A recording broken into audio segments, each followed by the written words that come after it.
ધારી નગરપાલિકાની બેદરકારીથી વેપારીઓમાં રોષ ફાટી નીકળ્યો છે। ધારીના વેપારીઓ ગટરના ગંધાતા પાણીથી ત્રાહિમામ થયા છે।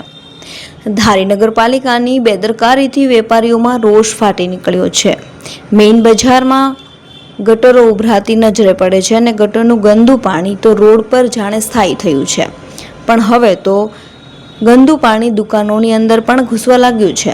વેપારીઓના કહેવા મુજબ નગરપાલિકાને ફરિયાદો કરીને થાકી ગયા તો કોઈ નિરાકરણ ના આવે, પણ નગરપાલિકાના માણસો આવીને આશ્વાસન આપીને જતા રહે છે। તો હવે ફરિયાદ કોને કરવી? સરકાર સ્વચ્છતાની ખાલી વાતો જ કરે, એ ધારીની જનતા જણાવી રહી છે।